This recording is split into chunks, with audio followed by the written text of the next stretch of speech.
The first form of Satan that I met was not necessarily Satan, but a very closely connected figure, I feel.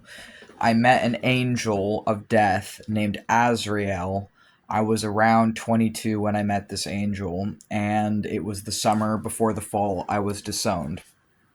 And Azrael is to me death. Like, they are death. Like, that is who Azrael is. Azrael is a form of death, so a form of the god of death or gods of death. Or, like, to be an angel of death, from what I understand of it, makes Azrael literally a force of death. And at that time in my life, I was coming to terms with a lifetime of abuse that was starting to become conscious, where I was starting to no longer run from it or deny it or try and push it down and shove it away from me, but I was starting to acknowledge it. And as a response, my DID and my CPTSD was very bad at that time. And I also wasn't who I am now. Like, I wasn't even the person talking right now. Like, I was not stable enough to be like talking through the body as I now am, the alter that I am now. But at the time, Max was working with Azrael, and Max had felt that Azrael was the first person ever where Max felt like they really saw him. And it was the first time ever that our DID system, our brain, ever felt safe. Like, truly, genuinely, sincerely, like, safe, was in a dream that we had of this angel Azrael. And that dream, we remember it, and that meeting, or this being who called himself Azrael came to us, was the first time that we ever truly felt seen and safe. And then after that, Azrael started visiting us outside of our dreams and started visiting Max outside of his dreams and was visiting Max every night. And literally, how it felt for him at that time was that was like the Grim Reaper being at our bedside watching us every single night. And Max was suffering from debilitating panic attacks at that time that felt like heart attacks, because we were in so much pain in facing and starting to process our trauma that it physically took a major toll on our body, and we became agoraphobic for a couple months as well, meaning we weren't going out or interacting with other people outside of the apartment that we were at. We had some roommates, but that was a whole other mess I won't go into. And so at the time, we were really, really struggling. And then, because we felt like, and Eli is the one talking right now. I'm another alter for my system, but Eli's talking because I am half Max and half Lewis. So I have some of these memories and some of Lewis's memories because I'm a fusion alter of those two personalities or alters.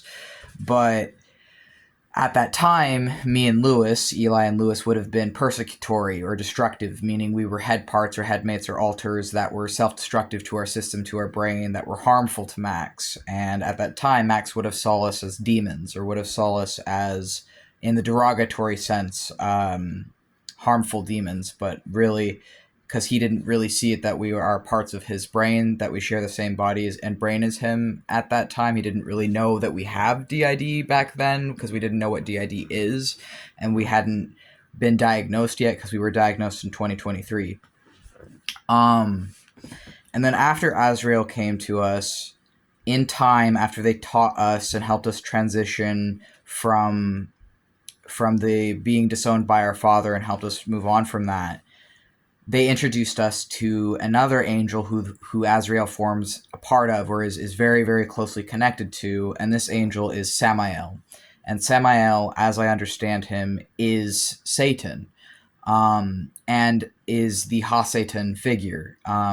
Samael is the angel of Mars, fury, passion, perfume, poison, lust, and and resistance, rebellion, and war. Like, he is all the qualities of Mars as an angel, and he's also another force of death. He is also death itself, how Azrael is. Azrael is one embodiment of death as a person. Samael, as I understand him, as he's interacted with me, is also an embodiment of death as a person. And I interact with Samael in a masculine form, but I believe he can also take on and be a woman as well. I believe that that the woman Satan is Lilith. And I believe they're sort of like different variations of the same person, but they're also married to each other as well.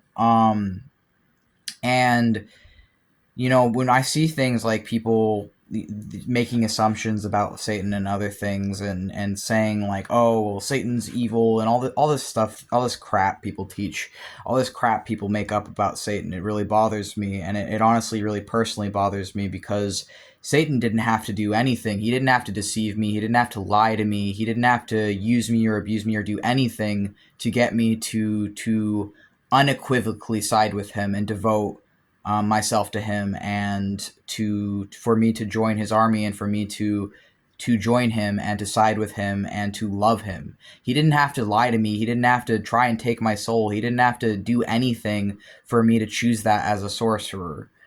Literally all Samael did was see me. He saw me. He heard me. He listened to me. And he listened to me at a time in my life when no one else did.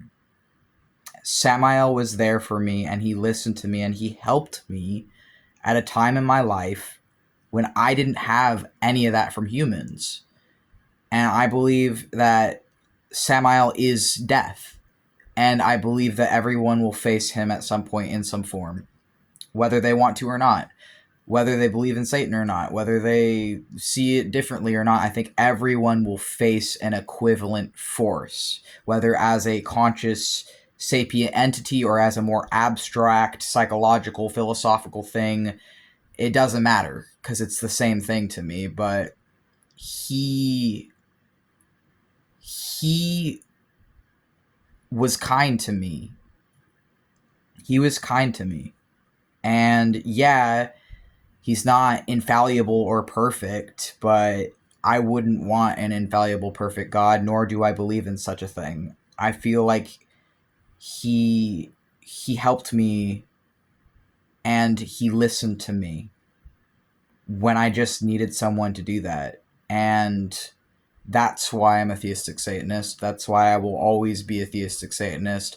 That's why I will give everything I possibly can to him, is because he heard me, and he actually listened to me, and I know he loves me, and I love him, and I know Satan loves me. Like, I know it. It's not like a abstract, intangible, like thing that I'm just praying to, that like vaguely interacts with my life. Like, no, he has a palpable, tangible, daily effect in my life. Like, I am interacting with him on literally a frequent basis. So to me, it's like, to be someone who is immersed in death, to be someone who is immersed in the satanic.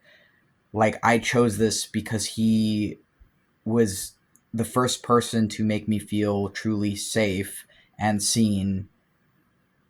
And I think that Azrael is a part of Samael, or they're very, very closely connected, because they're both death.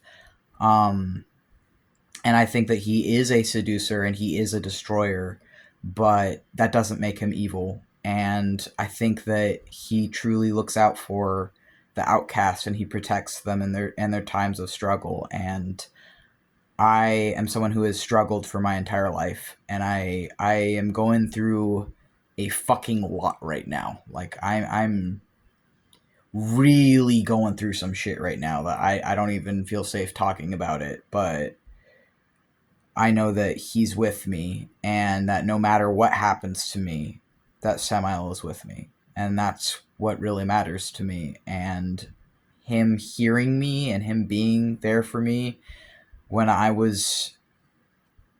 felt like I had no one that I could really depend on. Like, that's why I love him and will always be a theistic Satanist.